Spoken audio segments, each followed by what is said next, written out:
Pagkagising ko nga, medyo masama yung lalamunan ko. Sobrang lamig nga dun sa ospital, nandibago talaga yung katawan ko. Kalabas ko nga ng kwarto, busy sila Geraldine, nagluluto siya dahil nga birthday niya ngayon. Nagpiprito nga siya ng manok, nagluluto din siya ng kaldereta. Nakatapos na rin nga siyang gumawa ng maha. Then naghiwa-hiwa na rin nga siya ng mga panahog sa pansit niya. Papa nga niya yung bumili niyan kasi galing din sila ng housing. Sa housing kasi ang daming bilihin na pwedeng mabili para nga siyang alabang na rin. Binigyan ko nga siya ng 1,000, sabi ko nga sa kanya bahala na siya kung ano yung bibilhin niya dyan. Gusto niya rin daw kasi nga bumili ng vape, yun na nga lang daw yung iregalo ko sa kanya. Naluto na nga yung kaldereta at yung piniritong manok, tanghalian na nga namin to. So tong birthday nga niya talagang kami-kami nga lang. Dahil nga galing sila sa housing, sabi nga niya pupunta nga daw dito yung papa niya at saka si Gerald. Kumain na nga kami kasi nga wala pa kaming almusal, hindi na muna nga namin inantay yung pansit. Katapos nga naming mananghalian, kinuha niya ulit yung maha dun sa may fridge. Kasi nga nalimutan niya raw lagyan ng cheese, kaya nilagyan niya isa-isa and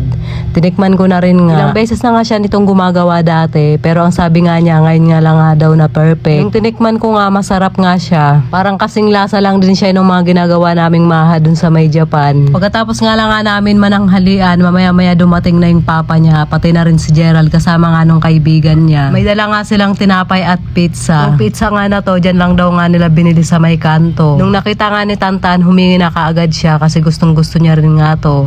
Pagkatapos nga maluto ni Gerald din yung pansit, nag-inuman lang din silang dalawa ng papa niya. Si Carlos naman bumalik sa tulugan kasi nga puyat pa rin yun. Pagkatapos nga nilang uminom na dalawa, hinatid niya na rin yung papa niya doon sa sakayan papunta ng housing. Kinagabihan nga, bumili nga sila ng Beyond the Crust na pizza. Ito yung pizza burger na nabibili dito sa may Tunasan. Pangalawang beses na nga kaming bumili ng ganito.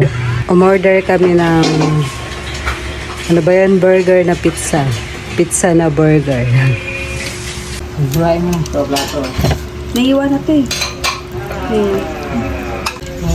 Ang sarap. Namiss ko. Uy. Mahal yun eh. Sarap.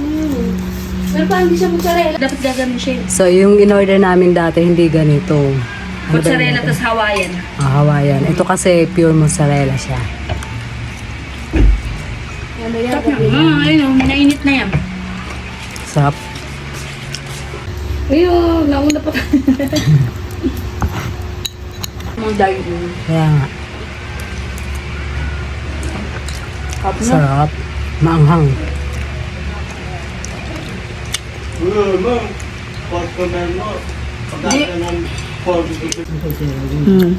Wala nang pati.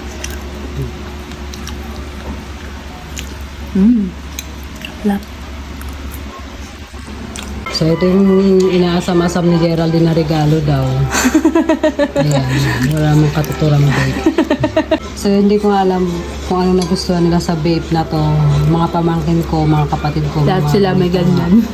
Si Geraldine nakikiuso din. Ang gitera. Ang gitera daw siya. Gitera ng tao. Subukan nga natin. Ako talaga ayaw na ayaw ko nito. Sabi nga ng mga pamangkin ko, bumili raw ako. Ay, okay na pala to. Akala ko tinatanggal. Dagang Guys, susubukan ko na. Ang sarap. Ang sarap ng lasa niya. Sasang ano no? Sasang cake. 93. Pero ang sarap ng lasa niya. Sarap. Kaya siguro sila na-addict sa ganito. So, mga kapatid ko, meron din ito. Pero yung dalawa lang, si Elena at saka si Si Renalyn. Hindi, si Taminel meron din. Si Minel Bihira lang magayan.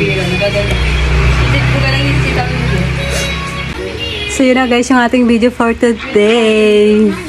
Babush! Hindi ka mo voice over dyan?